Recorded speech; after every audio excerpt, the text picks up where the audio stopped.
A vulnerabilidade é vista como um defeito, um ponto fraco do ser humano. Mas muitas vezes é ela que nos aproxima de Deus. E é sobre isso que nós falaremos no Chá das 4 de hoje. Então fica ligadinho que o nosso programa já começou.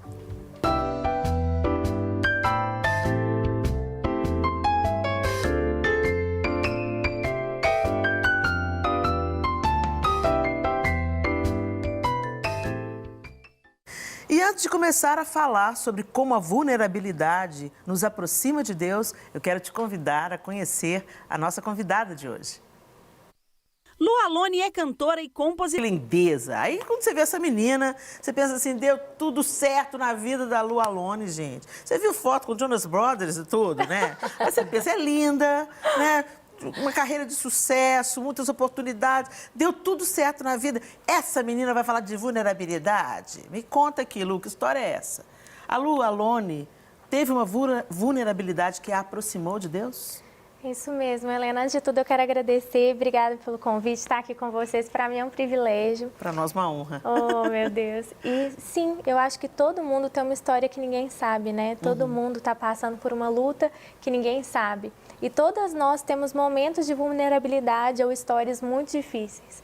E eu aprendi que só existem duas opções no momento mais difícil da nossa vida. Ou a gente se revolta com Deus, fica com raiva de Deus e corre de Deus, ou a gente corre para Deus.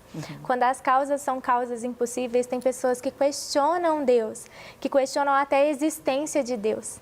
E tem pessoas que nesse momento de vulnerabilidade, no momento de dor, no momento difícil, elas entendem que para causas impossíveis, somente o Deus do impossível para poder realmente solucionar. E foi assim comigo, né? Como vocês viram, é algo que eu conto pouco ainda, né? Eu até tive aqui na Rede Super, no programa do Pastor Fábio, e eu abri um pouco isso, mas em 2019, quando tudo ia bem, nas viagens, ministrações, e tudo tão feliz, tudo tão maravilhoso. Voltando de uma das viagens, eu comecei a coçar. Achei que era uma alergia, tomei um Polaramine e achei que a situação ia se resolver ali. E quando eu cheguei em casa, eu tenho alergia de mar e eu pensei, eu estava numa cidade que tem mar e eu pensei, gente, dessa vez minha alergia tá forte, Você né? tem alergia do mar, Do Lu? mar, Meu Deus do mar, Mas gente. da areia, da água salgada? Então, do sol. Ah, do sol. Entendi. Eu tenho uma alergia ao sol, que na vida normal não faz diferença nenhuma, mas no mar o sol bate na areia que reflete na pele, então é como se fosse uma dupla exposição. E eu começo a coçar e vai virando vergão. Onde eu coço, e vai juntando e vai virando aquela maravilha, entendeu? Assim. Então, toda vez que eu vou para o mar, eu levo uma agulhinha, tomo uma injeçãozinha e aí eu posso ir para o mar tranquila. É um pouco de Eu ia falar que então a gente já descobriu outra vulnerabilidade. Exatamente. Minha infância inteira foi isso, esse problema com o mar. Então, assim... Então você já tinha esse diagnóstico desde a infância? Não, esse de alergia ao mar. De alergia ao mar, sim. Isso sim. Mas aí eu falei assim, gente, dessa vez eu nem entrei no mar, eu não fui no sol, mas parece, né, que só de estar em uma cidade que tem mar, eu comecei a me coçar e falei, ok. E aí eu voltei para casa, fui fazer igual todo mundo aqui faz, fui tomar banho. Quando eu tirei a roupa, eu estava cheia de hematomas. Hematomas? Hematomas, cheia de hematomas no corpo. E eu não entendi aquilo, fiz o que qualquer mulher ainda solteira faz, peguei um vídeo, mandei uma imagem, gravei, mandei para minha mãe e falei, mãe, o que eu tomo para isso? Não é bem assim, filha, dentro de casa, né? Minha mãe se desesperou, falou assim, filha, pega o carro, vai agora para o hospital. Eles estavam viajando, falaram, a gente está indo encontrar com você no hospital, meu irmão foi indo para o hospital. E para resumir, né, bastante a história, quando eu cheguei no hospital, nenhum médico sabia o que era. E do tempo da minha casa até o hospital, os hematomas foram aumentando e tomando minha perna inteira. E quando eu cheguei lá, os médicos não sabiam o que era. Um médico chamava o outro, que chamava o outro, que chamava o outro, que chamava o outro. Até que um deles falou assim, olha, eu acho que você está com leucemia. Meu Deus do céu. E essa não é uma notícia fácil da gente ouvir, né? Assim, queima-roupa, assim. E a gente não quis acreditar nesse diagnóstico tão precoce e começaram a fazer os exames. E quando a gente foi fazer os exames, para quem tem, né, câncer, as plaquetas caem. E as minhas plaquetas tinham caído. Então, as minhas plaquetas estavam no chão. Só que a gente refazia o exame e as minhas plaquetas subiam e estavam lá em cima. E elas subiam e desciam numa velocidade que não é normal nem para médico. Então, eles não entendiam o que era. E nesse dia eu descobri verdadeiramente o que é a paz que excede todo entendimento. Porque eu via todo mundo se desesperando na minha volta. E não tinha nada a fazer, nada que a gente pudesse tomar uma decisão ali. E meu pai falava, não, é só uma alergia. A minha mãe, não, eu vou ligar para um outro médico. E a gente realmente não sabia o que fazer. E dali surgiu 1 ano e 8 meses de vulnerabilidade. Foi 1 ano e 8 meses onde nenhum médico sabia meu diagnóstico. Uau. Onde a gente foi nos melhores, hematologistas, reumatologistas, oncologistas, todos. E ninguém sabia. E eu lembro que estava começando a conferência da Nívia, eu ia ministrar, e o médico falou assim, olha, a gente não sabe o que você tem, mas a gente sabe que você não tem sistema autoimune para combater nada, nenhuma gripe. Seu corpo está tentando reagir a isso que está acontecendo. E a Isa até me ajudou muito nesse tempo. É muito especial estar aqui com ela, porque ela foi uma pessoa que me ajudou muito. E a gente não sabia o que estava acontecendo, a gente só tinha se apegar a Deus. E entender que Deus é independente de como eu esteja. Então, quando você ministra, todo mundo me pergunta, você vai cancelar tudo? E eu não quis cancelar nada. Eu continuei indo para a igreja e eu lembro de uma vez de estar ministrando em cima do púlpito da Lagoinha e passar muito mal em cima do púlpito e descer correndo. E eu deixei o microfone cair, entrei para a sala, a Isa foi correndo, ela tentou me socorrer ali e eu passava muito mal. Mas independente de como eu estava, eu sabia que Deus é Deus e que a gente continua mesmo vulnerável, crendo que Ele cura, mesmo vulnerável, crendo que Ele faz, mesmo no nosso maior problema, crendo que Ele é, porque Ele é. Porque Ele é. Lu, deixa eu te interromper um pouquinho para te fazer uma pergunta. Você compartilhou que em 1 ano você leu a Bíblia 4 vezes. Isso. E que você começou a compartilhar com as pessoas.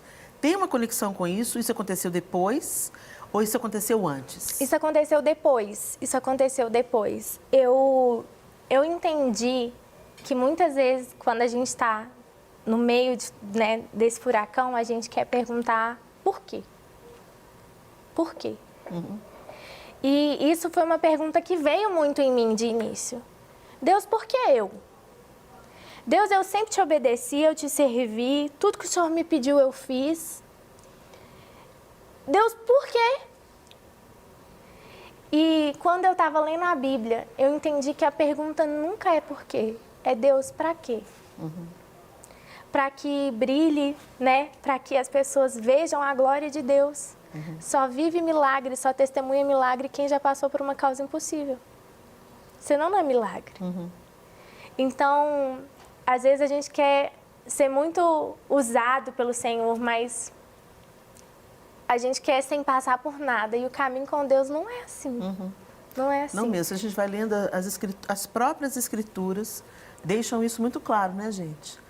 Todos os heróis da fé, se a gente pode chamá-los assim, a gente vê que teve uma história difícil, teve algo terrível que aconteceu, e do qual eles tiveram que se desvencilhar, ou de onde nasceu o próprio material para eles prosseguirem, né? Helena, foi exatamente nisso. Eu entendi assim, se Deus me parou, eu quero conhecer Ele como eu nunca conheci na vida. E eu comecei a ler a Bíblia desesperadoramente. Assim, eu dividi a Bíblia em 20 pedaços. E eu decidi que eu ia ler a Bíblia em 20 dias, de capa a capa. E eu li de capa a capa. E aí eu descobri que é uma jornada maravilhosa e que é possível. E isso começou porque eu comecei a pegar as cartas, né?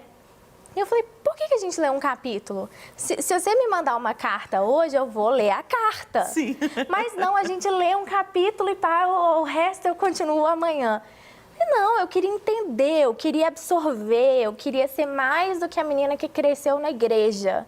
Falei assim, Deus, eu quero te conhecer de verdade. Eu quero saber o que o Senhor ama, o que o Senhor abomina. E isso fez nascer um projeto muito grande com moças, que quando eu contei que eu tinha lido a Bíblia 4 vezes dentro desse ano, várias meninas que me seguem no Instagram falaram, mas como? Falei assim, uai, gente, lendo. Elas, não, como? E aí eu comecei a ensinar. E aí foram onde começaram as lives de devocional e as lives de leitura bíblica. E eu mandei, Helena, durante 2 anos, o resumo de todos os capítulos da Bíblia para 6 mil meninas. Que lindo. Como é que, né? Gente, como é que de uma big vulnerabilidade, hematomas por todo o corpo, diagnóstico inexistente, de médico para médico, de médico para médico, de médico para médico, afetando toda a sua vida. Porque, gente, não é só hematoma que a Lu tinha, tá? Eu me lembro da gente estar na salinha ali, atrás do púlpito, para a gente entrar para uma ministração e você estava sendo medicada porque vários vasinhos começavam a romper, né? Então, isso podia ser um vasinho mais importante, poderia ser rompido. E eu lembro de você tomando uma injeção mesmo antes de entrar. Então, quer dizer, às vezes pensa que é só uma questão estética. Não, gente, tinha uma doença séria que afetava todo o ritmo de vida da Lu e que, de repente, mudou a rotina, mudou a forma dela fazer as coisas mais simples e que resultou nessa proximidade de Deus. Exatamente. Tem alguém lá do outro lado do mundo querendo conversar com a gente sobre isso. Vamos conversar. Né? Gente, demais, né? Essas histórias. Pois é, gente, nós vamos agora conversar com a Sarah Rebeca, uma musicista cristã australiana que viveu muito dessa vulnerabilidade em sua vida. Ela passou por momentos difíceis ao tentar engravidar. Vamos ouvir a Sarah? Ei, Sarah. Oi, tudo bem, Helena? Tudo bem, querida? Como é que você está? Maravilhosa. E vocês? Muito obrigada pelo convite. Nós é que agradecemos você ter aceitado para compartilhar com a gente aqui no estúdio, com o pessoal de casa, a sua experiência que te aproximou mais de Deus. Você pode contar para a gente, Sarah? Com certeza.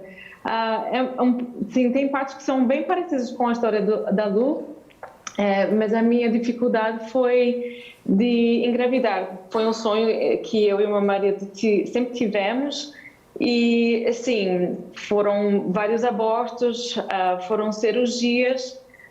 Depois de uma cirurgia, até o especialista ligou para o meu marido e falou: a gente acha que perfurou o útero da sua esposa. Meu Deus. E, assim, foi muita coisa atrás da outra. Assim, foram 4 anos de tentar engravidar e foi de muita luta, de depressão muito profunda, de muitas questões a Deus. Mas, para mim, em vez de perguntar por que é o Deus, por que você fez com que a gente passe por tanta dor e sofrimento, para mim foi necessário eu parar e reconhecer que eu tinha que crer primeiro. Foi preciso eu crer que Deus tem o melhor para minha vida, seja para ser mãe, seja para não ser mãe. E estar em plenitude que Deus sabe o que é melhor para minha vida, sendo o positivo ou até não. Foi uma música que eu ouvi da Tori Kelly, uma cantora gospel, que o título é chamado Questions, perguntas. São perguntas difíceis que a gente tem na nossa vida e, assim, foi uma pergunta que eu tive que fazer a mim própria, assim, e se o plano de Deus não é para eu ser mãe? Assim, eu tinha que estar com essa paz que Deus sabia o que era melhor para a minha vida, seja o que for. E Sarah, você percebeu que teve um momento, assim, eu acredito, nunca vivi isso, mas eu acredito que naquele momento da expectativa, de tratamentos, tentando ser mãe, quando você vai vendo as tentativas fracassarem, quando foi que você falou assim, bom, eu preciso de crer que Deus me ama, dizendo sim ou dizendo não? Teve um momento mais agudo de dor, talvez, de cansaço? O que você consegue identificar? O que caracterizou esse start? Para você ter ideia, eu fiquei grávida 3 vezes num ano só. Uau. Foi uma atrás da outra, assim. E a primeira vez que eu engravidei, eu estava de viagem, eu ia encontrar com meu marido, ele viaja muito a trabalho, ia encontrar com ele no Japão, e Deus me deu uma música de Deus Sabe, Deus Ouve, Deus Vê, do Leonardo Gonçalves. E era exatamente o que eu estava precisando de ouvir naquele momento. Assim, que ele sabia minha dor, ele sim. Aí foi reconhecendo que é importante para Deus. Não é só um tópico tabu na nossa cultura, que ele ouvia meu pranto, ele sabia minha dor, como tantas outras mulheres na Bíblia. E só foi concretizando ao longo do tempo. A gente teve outro sermão na igreja em que começaram a falar sobre a infertilidade na Bíblia e como foi citada várias vezes. Não foi só com Abraão e Sara. Aconteceu com Rebeca, aconteceu com Raquel, aconteceu com Ana. Foram vários casos de infertilidade na Bíblia. E a Bíblia usa repetição quando é uma coisa importante, uma coisa para tomar nota, não é? E, assim, sabendo disso, assim, a minha história, o meu sofrimento era importante para ele também. E esse sermão estava contando sobre isso e era exatamente o que eu estava lendo num devocional essa semana. E nesse momento eu estava grávida com a segunda gestação. E o Espírito de Deus, assim, falou comigo e falou assim: Sara, ainda não é a sua vez, mas ainda chegará o seu tempo. Eu tive que crer. Sim, plenamente, assim. Aí, assim, na primeira vez que eu perdi a gravidez, eu entrei numa depressão bem profunda.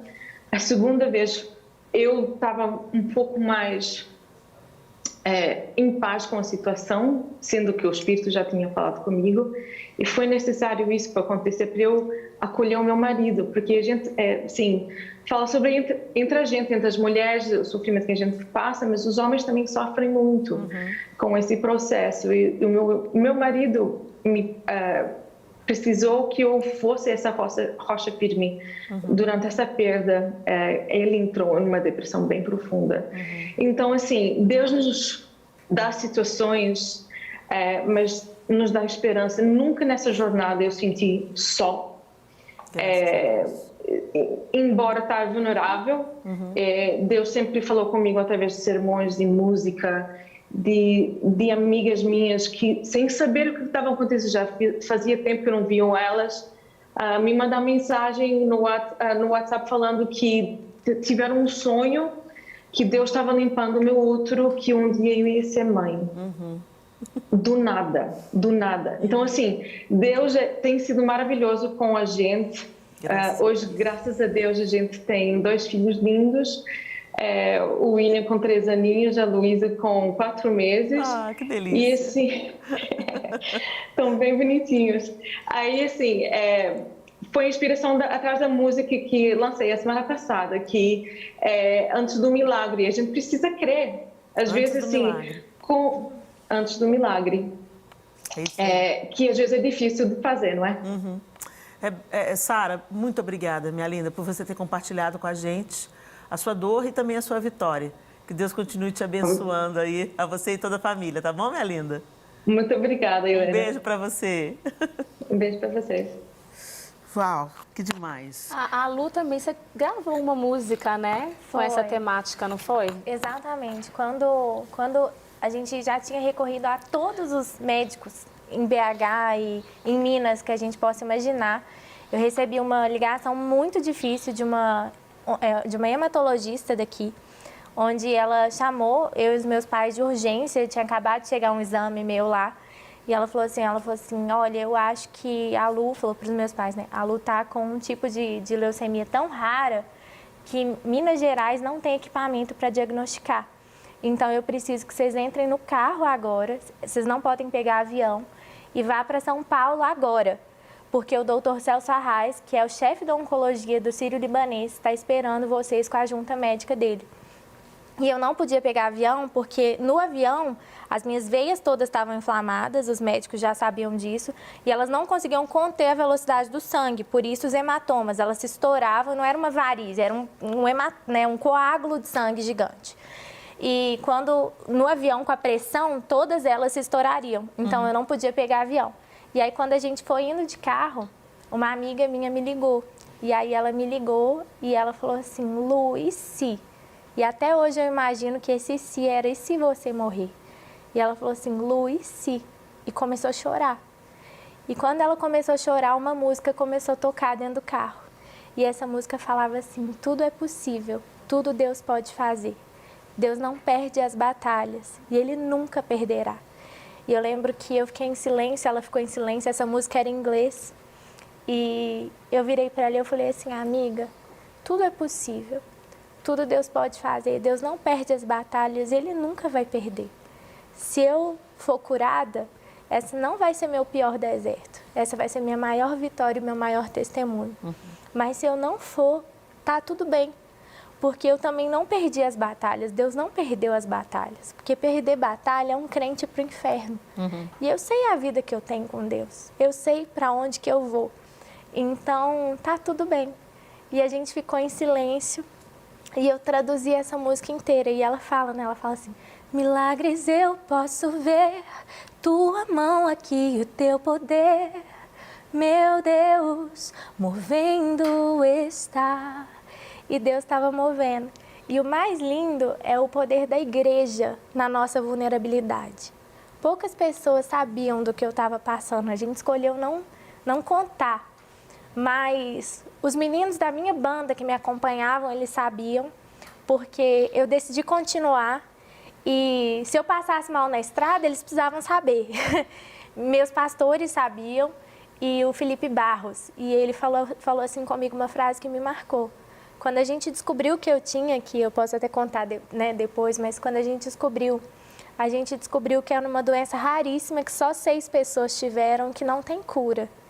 E que eu já estava com todas as veias inflamadas e que o segundo passo dessa doença é lúpus, artrite, artrose, inflamam as veias, depois inflamam os órgãos. E da mesma forma que estouram as veias, estouram os órgãos e é fatal. E esse médico veio me dizer que não tinha cura. E nesse dia eram moças diante do trono. E eu saí do médico com essa notícia. E eu lembro que eu fui para casa, eu chorei muito, porque a gente tem direito de chorar. Claro, lógico. Eu chorei muito. E troquei de roupa e fui pro Silvio, que é o nosso maquiador. Ressuscitador. Psicólogo, fotógrafo. Fui pro Silvio, que não entendia porque que eu chorava. E só falava, tem que parar de chorar essa maquiagem. Ai, gente. E fui ministrar. E o Felipe Barros virou para mim e ele falou assim, Lu, para o que não tem cura, Deus tem milagre. E isso me acompanhou. E como eu falo da unidade da igreja, a minha banda, o meu ministério que viaja comigo, os meninos pelas minhas costas, né, de surpresa, eles gravaram essa música. Não foi um projeto meu, não foi uma ideia minha. Eu estava vivendo a minha dor, né, e tentando continuar em meio a isso. E eu vivi experiências extraordinárias com Deus, que me aproximaram com Deus em meio a isso. Mas os meninos também viviam enquanto eles me apoiavam. E eles foram e gravaram, eles pagaram tudo. E um dia eles me convidaram para o estúdio, eles falaram, Lu, a gente tem uma surpresa para você. A gente fez a versão oficial de Tudo é Possível. E eu fui gravar a voz e a Isa, que era minha secretária, ela tinha resolvido as questões burocráticas com a Unimusic, com direito autoral. Eles literalmente tinham feito tudo. Foi muito especial. Coisa linda, né, gente? A gente já está aqui se emocionando aqui, mas nós vamos para um rápido intervalo. Daqui a pouco nós voltamos a falar sobre como a vulnerabilidade pode nos aproximar de Deus. Estamos de volta com o nosso Chá das 4, falando sobre como a vulnerabilidade nos aproxima de Deus. A gente está ouvindo aqui a conversa, né, a história da Lu, muitos aí se surpreendendo. Puxa vida, não imaginava que a Lu tinha passado por isso, né, e tal. E que coisa boa também você compartilhar os frutos, né, Lu? A canção que nasceu, as experiências vividas, esse seu devorar a Bíblia, isso virar devocional para 6.000 meninas, né? Com os resumos da Bíblia. E depois virou Glorify. Né? Que foi o que me aproximou do Glorify. Que deu... Sim, ou seja, a coisa está apertando, às vezes é treinamento para aquilo que Deus está preparando para a gente, né? E claro, Ele se manifestando a sua face amorosa. Ninguém quer passar por um problema. Ninguém quer passar por uma dor, Mas o fato é que Deus não desperdiça Ô, absolutamente nada. Helena, eu quero compartilhar um negócio, depois eu quero ouvir vocês também, né, gente? Mas assim, eu queria compartilhar uma coisa pequenininha, que foi no meu momento de maior vulnerabilidade que Deus me curou. Foi quando eu achei que eu ia morrer. Engraçado, né? Como eu contei, eu não podia pegar avião. E vocês lembram quando teve em Manaus a falta de oxigênio em meio à pandemia? E veio, né, a pandemia. E em meio a isso tudo, foi quando Deus me deu uma visão com o nome do médico. E eu fui descobrir se o médico era real. O médico era real. Eu fui no médico, ele era um médico especialista de doenças raras. E foi quando a gente descobriu que não tinha cura, que eu não podia mais andar de avião, que tantas coisas. E o pior era se a minha boca sangrasse. Porque se minha boca sangrasse, aí significa que a hemorragia já era, né, interna. E minha boca começou a sangrar. Então, assim, a gente chegou na fase que eles tentaram me dar remédio, um remédio que realmente é para leucemia. Não dava tempo de fazer o teste para o remédio. E eu comecei a tomar o remédio, eu era o 0,001% de pessoas que não podia tomar o remédio inflamou meu primeiro órgão. Meu Deus. Então eu estava com o órgão inflamado, toda cheia de hematoma, minha mão soltava a pele já, e uma pastora me ligou de Manaus. E ela me ligou porque eu tinha um congresso marcado lá. Mas como era pandemia, a gente logo deduziu que todos os congressos tinham sido cancelados. Sim. E ela me ligou, uma pastora que eu amo muito, ela falou assim, Lu, eu tô te ligando para confirmar. E quando ela falou isso, eu logo, né, de imediato fui falar assim, olha, pastora, infelizmente, não, né, eu não vou poder ir. Manaus são 6 horas de avião de Belo Horizonte. Só que quando eu fui falar que eu não ia, o Espírito Santo falou assim comigo, você vai. E é a coisa mais louca que existe. Porque o Espírito Santo falou muito forte ao meu coração, você vai.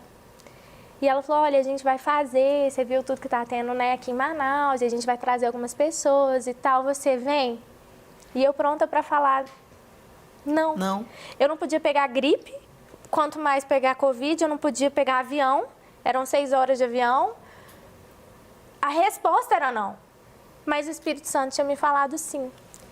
E às vezes a gente tem que ser vulnerável para obedecer à voz do Espírito, mesmo quando tudo diz não. E eu lembro que eu virei para ele e eu falei assim, pastor, eu vou. Eu liguei pro meu médico, eu falei assim, doutor, eu tô te ligando para saber assim, como que eu vou para Manaus sem morrer? Eu preciso chegar viva, o que vai acontecer eu não sei. Ai, meu Deus. Exatamente. E Deus é tão Deus que Ele colocou paz no coração dos meus pais. E ele falou assim, não vai. Eu falei assim, não, como que eu vou, né? Assim, sabe aquelas pessoas que a gente viu, quem andou de avião aqui no meio da pandemia, que era tipo um alienígena no aeroporto? Era eu indo para Manaus. E ele falou, olha, você vai colocar máscara e face shield e não sei o quê, não sei o quê. Ele falou assim, você não tem sistema autoimune, Lu, para pegar gripes. Não é o Covid, é qualquer coisa que você pegar convivendo com pessoas. Eu falei assim, olha, eu te obedeci até aqui, mas Deus mandou eu ir. E eu vou obedecer à voz de Deus. Eu fui, o Luiz, que é o meu diretor musical e que também é da nossa igreja, ele fala até hoje, ele conta esse testemunho, que ele não lembra nada que aconteceu nessa viagem, porque ele só orava para eu não morrer. E ele fala que ele não consegue lembrar nada, ele não consegue lembrar o que aconteceu, nada, ele só orava para eu não morrer. E a gente chegou lá, e quando eu cheguei, a pele da minha mão já saía, eu sentia dor para segurar as coisas, meu corpo já estava tão inchado, eu ganhei 14 quilos, Helena, nesse meio tempo. E meu corpo já estava tão inchado que se você fizesse assim, oi Lu, sabe? Tipo assim, pra mim fazer isso aqui era tipo eu tomar um soco, porque tudo doía. Uhum. E aí quando eu cheguei lá para ministrar, eu entrei para a sala, né, pastoral, tinha uma salinha ali que o pessoal chama de sala VIP, mas eu não gosto desse nome. Tinha uma salinha ali e quando eu entrei tinha um senhor com acesso assim na veia, com duas enfermeiras. E eu falei assim, nossa, você passou mal com o calor aqui de Manaus? Acontece, Manaus é muito quente, o pessoal dá soro. Eu falei assim, você passou mal? E esse senhor disse assim, não, eu tenho um câncer terminal. E eu decidi que enquanto eu viver, eu vou obedecer o Senhor. E eu vim pra cá, mesmo com esse câncer terminal. E eu tô fazendo a minha última sessão de quimioterapia aqui. E eu lembro que me veio uma santa indignação, assim. Eu falei assim, Senhor, como assim? E eu esqueci que eu estava doente, eu corri para o pé desse homem e eu comecei a orar por ele. E eu orava pela cura dele, o Senhor, cura a vida desse homem. Deus, o Senhor se entregou na cruz, não somente pelos nossos pecados, mas pelas nossas dores, pelas nossas enfermidades. Deus, cura a vida dele. Eu orava. Até que a pastora virou, encostou nas minhas costas e falou assim: Lu, sua banda já está em cima do púlpito. O congresso já começou, só falta você. E eu levantei correndo, virei para ele e falei assim: você crê que você foi curado? Ele, amém. E fui ministrar. E quando eu ministrei, quase todos os congressos que eu vou, eu trago o louvor e a palavra. Mas nesse eu não trazia a palavra. E eu ministrei, foi um poder de Deus sobrenatural naquela ministração, porque eu acho que quando, não é aquele caso, vida ou morte, não, é literalmente vida ou morte. Eu estava entregando tudo que eu tinha para o Senhor. E quando terminou aquela ministração, eu me sentei ali no banco, porque eu sempre fico para ouvir a palavra, e vem o pastor. E quando vem o pastor da noite, gente, era o homem que eu tinha orado. Uau! Ele era o pastor da noite. Eram 2 doentes na mesma noite. 2 vulneráveis na mesma noite. Ele pregou, terminou, a gente foi jantar, aí eu contei para ele minha história. Ele me contou que há 11 anos ele sofria de câncer e que ele tinha chegado no estágio terminal. Mas ele decidiu que enquanto ele vivesse, ele faria aquilo que o Senhor mandou ele fazer. E por isso ele tinha ido. E a gente conversou, terminou, eu fui para... Eu conheço muito essa pastora, eu fui para a casa dela. E quando eu cheguei lá, da mesma forma que no início, eu fui tomar banho. E quando eu tirei a roupa, eu não tinha mais nenhum hematoma, Helena. Enquanto eu tinha sido usada ali pelo Senhor, enquanto eu estava orando, não pela minha dor, não pela minha vulnerabilidade, mas para que outra pessoa fosse curada. Deus me curou enquanto eu orava por ele. E o mais lindo de tudo foi que eu voltei para BH, eu liguei para o meu médico, eu falei assim, doutora, eu fui curada. E ele falou assim, você está tomando seu antidepressivo? Ai, meu Deus, nós vamos derreter nesse programa. A gente chora e ri, Como é que faz? A gente chora e ri. Eu falei assim, doutor, eu fui curada. Ele falou assim, Lu, não tem jeito, não tem cura. Eu falei assim, doutor, eu tô chegando e eu vou no Senhor porque eu tenho certeza que eu fui curada. Meus hematomas sumiram, eu fui curada. E quando eu cheguei, eu fui de vestido. Não façam isso em casa. Eu fui de vestido, eu entrei no médico, ele falou assim, vamos ver? Eu falei, olha. Igual criança. E ele se impressionou porque aqueles hematomas, eles nunca sairiam. E ele chamou o outro médico e o outro médico para testemunhar que eu tinha sido curada. E nesse dia era o lançamento de Tudo é Possível, a música que os meninos tinham me dado. Sim. A gente lançou a canção à tarde e à noite eu recebo uma ligação. Ei, Lu, tudo bem? Falei, tudo, quem fala? É o pastor que estava com você lá em Manaus. Eu te mandei um WhatsApp. Gente, eu sou péssima de WhatsApp. Eu te mandei um WhatsApp, olha aí. Aí quando eu olhei, eu abri, tinha um arquivo. Quando eu cliquei, falava assim, e não se encontra presente nenhuma célula cancerígena. Gente, vou morrer aqui, gente. Ou seja, no meu momento de maior vulnerabilidade, também foi o meu momento de maior experiência com Deus. Por isso que a vulnerabilidade nos aproxima de Deus. Gente, fala mais o quê no programa desse, gente? Não dá. Estamos aqui todas nós, na vulnerabilidade, recebendo poderosamente do testemunho da Lu Alone. Bendito seja Deus, Lu, obrigada. Amém. Eu sei que a história é cheia de detalhes, mas esse tempo é para a pessoa que está em casa ouvir essa história e você entender que Deus é um Deus poderoso. Não se afaste da sua única fonte de restauração, de vida e de cura. Mesmo quando a vida se vai, a vida permanece nele. Então, não sei o que você está passando. Talvez você esteja no centro da tempestade, né? Que essa história traga encorajamento para você. Nós vamos trazer uma opinião masculina, né? Para a gente, inclusive, tomar um fôlego, enxugar as lágrimas, né? E chegou a hora do nosso contraponto. Vamos conferir?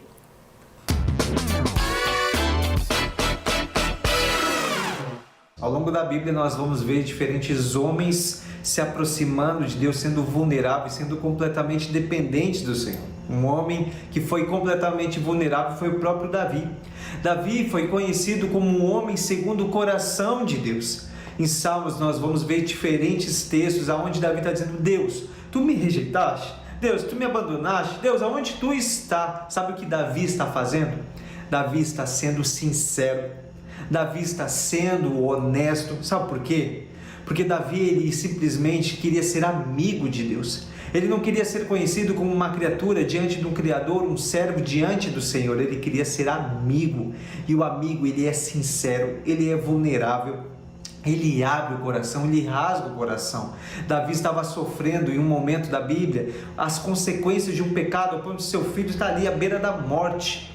Ele estava rasgando seu coração, se lamentando, estava triste, estava dependente de Deus, estava sendo completamente vulnerável a Deus e dizendo: Deus, tu pode salvar meu filho, tu pode curar meu filho, mas também sendo dependente, porque se Deus fizer, ele vai continuar sendo Deus, se Deus não fizer, ele vai continuar sendo Deus. E Davi estava sendo vulnerável, estava sendo dependente. O próprio Senhor Jesus, no Getsemane, nós vamos ler que os seus vasos capilares se romperam ao ponto de ele suar sangue. Tamanha era a angústia que ele estava vivendo, a sua humanidade sendo demonstrada naquele momento, a sua ansiedade, o seu desespero. Mas Jesus, mesmo sendo vulnerável, ele estava dizendo: eu sou vulnerável a ti, Pai. Eu reconheço a minha dependência, eu reconheço que eu preciso de ti, porque eu quero cumprir o propósito divino, Pai, que o Senhor tem para a minha vida. Por isso que Jesus estava sendo vulnerável somente a Deus ali naquele momento, dizendo: olha, o Senhor pode. Então, por isso, é a necessidade de ser vulnerável para se tornar mais perto de Deus, para reconhecer que somente Deus se faz forte em nós, somente nós somos fortes quando temos Jesus, quando temos Deus na nossa vida. Sabe o que acontece? É que muitos homens, eles cresceram ouvindo: o homem não chora, o homem não fica triste, o homem não pode ser vulnerável. Mas o próprio Jesus, vendo ali Lázaro morto, vendo Maria chorando, vendo Marta chorando, vendo aquele povo triste, a Bíblia diz que Jesus chorou. Jesus foi vulnerável, está demonstrando sua humanidade naquele momento. A vulnerabilidade nos aproxima de Deus, a autossuficiência nos afasta de Deus. Anote isso. A vulnerabilidade nos aproxima de Deus, agora a autossuficiência nos afasta de Deus. Mas, gente, essa última frase do Giba Leite matou a pau. Né? A vulnerabilidade nos coloca em contato com esse Senhor maravilhoso e, ao contrário da vulnerabilidade, né? A autossuficiência nos afasta dele. Aliás, o homem começou a se afastar de Deus justamente no desejo da autossuficiência, no desejo de ter o poder e o controle, ter o conhecimento do bem e do mal. Então, eu não preciso mais ficar esperando Deus me dizer o que eu tenho que fazer. Eu também vou ter o conhecimento do bem e do mal. E a gente vê até hoje isso, o conhecimento de um jeito torto, né? Não permeado pela sabedoria do alto. O conhecimento ele se torna tão arrogante e acaba mesmo às vezes, o conhecimento das Escrituras, se ele não é permeado pela sabedoria que vem de Deus, ele acaba afastando o homem de Deus, proclamando a palavra de Deus, dizendo e ensinando sobre Deus, mas com o seu coração totalmente distante dele. E a pandemia nos ensinou, acho que a todo mundo, como que a gente é vulnerável, né? Sim. Eu acho que na pandemia a gente viu como que essa vulnerabilidade é real. Como que, na verdade, a gente não tem controle de nada da nossa vida. Absolutamente nada. Só que a rotina, ela faz a gente pensar que tem esse controle. A rotina, ela traz uma certa segurança.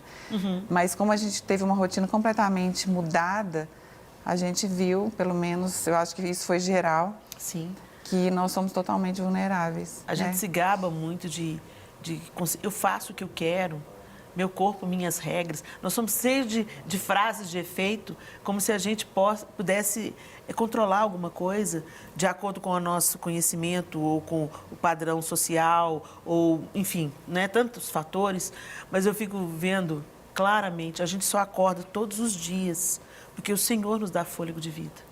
Né? Nós só estamos aqui hoje tendo essa conversa porque o Senhor permitiu, porque o Senhor te curou, Lu. Né? O final da história podia ter sido outro, porque Ele é Deus e Ele tem um script. Exato. E Ele dá o final que Ele quer. E é tão bom a gente saber que Deus tem um não, mas Deus também fala sim hoje, gente. Né? Deus também cura hoje. Deus faz o sobrenatural hoje. Os médicos não têm explicações para aquilo que acontece hoje. Deus não foi alterado em poder, majestade e glória. Ele foi, Ele é e Ele será eternamente. Nós passaremos como a relva, mas Ele continuará inabalável, eterno, cheio de glória e poder. Então, essa história da Lu, da Sara, que nos inspirou tanto, a palavra do Giba, né, que isso tudo seja ferramenta aí, essa observação que a Simone fez, muito pertinente. A pandemia é evidência, né, de que a gente não... Tudo foi fugindo assim, ó, as nossas mãos, né, entre os nossos dedos. O que vai ser, o que não vai ser, não sei. Vamos viver como a Bíblia já falava, um dia de cada vez. É exatamente isso que a Bíblia instrui. Né? A palavra de Deus diz, basta cada dia o seu próprio mal. Não fica ansioso pelo que vai acontecer amanhã, não fica preocupado demasiadamente com as coisas que você não pode mudar. Né? Confia, entrega e se relacione com esse Deus eterno, poderoso, que tem todos os nossos dias na palma das suas mãos. Que Deus abençoe vocês aí. Meninas, as considerações finais para a gente terminar esse programa. Olha, hoje eu vou fazer uma consideração diferente. Hoje eu vou assim, agradecer por estar no programa, porque realmente assim, tem sido uma bênção aqui. Hoje eu vou chorar de novo, né?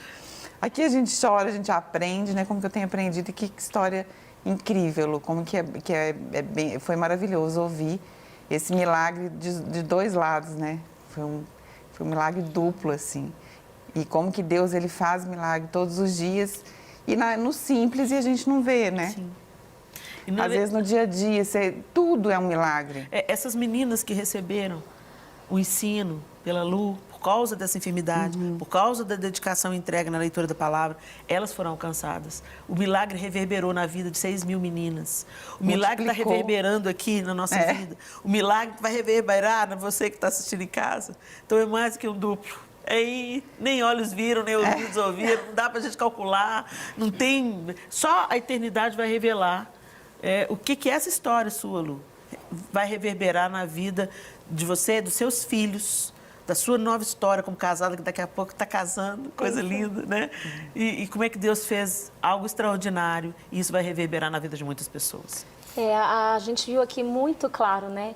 Que a vulnerabilidade, ela nos cura e ela cura outras pessoas. E uma coisa que eu acho lindo de Deus é que Deus, a gente viu o milagre na sua vida, né? Mas o maior milagre é a transformação que Deus faz em nós. Né? O maior milagre da terra, a gente sabe que foi a ressurreição de Cristo, que nos deu a oportunidade de ter esperança. Esse é o maior milagre que a gente pode ter. Mas independente do milagre que Deus faz e que Ele ainda vai fazer na nossa vida, um outro grande milagre são os processos, o quanto a gente cresce. Verdade. É verdade. Lu, obrigada, minha linda. Foi Obrigada. incrível. Que o Senhor continue te sustentando e que você continue sendo essa trombeta de Deus aí, anunciando que Ele é bom e Ele faz. Viu? Que o Senhor te cubra, que Ele continue cuidando do seu coração, da sua vida, como um todo, da sua família. Amém. Obrigada, viu, minha Obrigada. linda? E vocês de casa, eu espero que seu coração esteja quentinho aí. Um grande beijo e a gente se encontra no próximo Chá das 4, se Deus quiser.